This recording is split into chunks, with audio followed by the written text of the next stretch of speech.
Let's talk about Google reviews, because this is something that everybody wants more of, but we just put it in the back burner because we don't have the capacity, so we never get to it. So what's the best way to do it? Well, let me tell you a couple of things that I see consistently with my clients, and then what I think is the best way to go about it. Number one, when I ask clients if they're asking for Google reviews, they'll say, yes, we have a QR code. But that's a passive ask, and that means you're leaving it up to your clients to pick up their phone and leave the review. That's not what they came here for. And so while you may be able to pick up a few reviews, it's not the best way to do it. Now, if there's a passive way, there's got to be an active way. What does that mean? Well, that means you actively asking, right? Your staff, yourself, asking people for a review. And the problem in there is that people are afraid of getting the negative review. And so they tend to go into what we call a gate.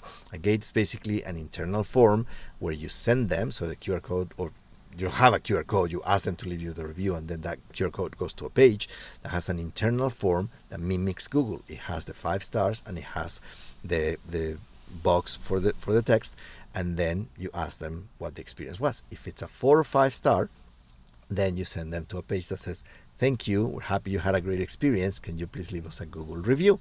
Big button, central.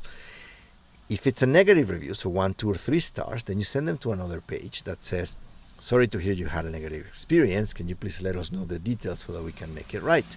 Now, Google doesn't like that, because that's what a gate is, right? You're segmenting your people and you're only sending 5-star reviews to Google. They don't like it. It's against their policies. So if you do that, to be able to be within their policies, what you got to do is in the negative page, you also got to give them access to the Google link. Now, it doesn't have to be the big button that we had in the other one. It can be just smaller on the side, but you have to give them access.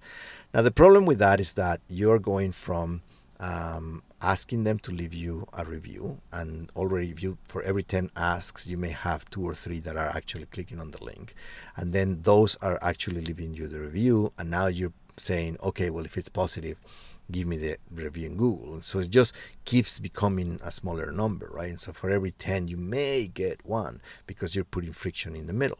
So what's the best way to do it? Well, here it is.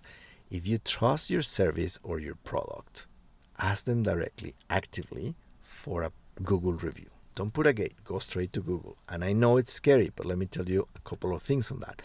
Number one is, if it's a Karen that leaves you a review, you always have the opportunity to answer, to reply. And people reading the reviews are then going to be able to see your perspective too and understand, oh, that was a Karen, that's not on the business, and then dismiss that review.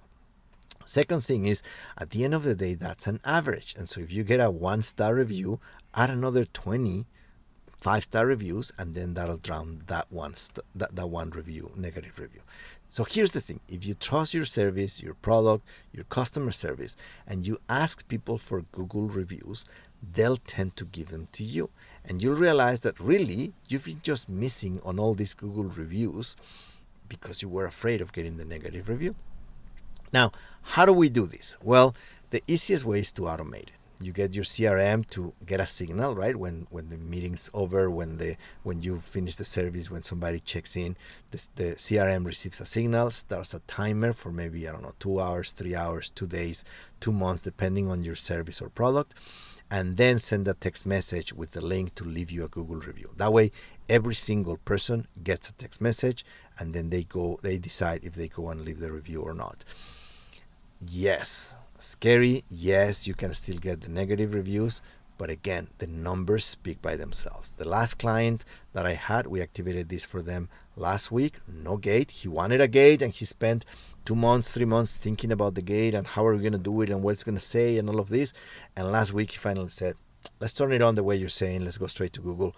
They've got, in the last week, 48 4 and 5-star reviews just in the last week, no negative reviews.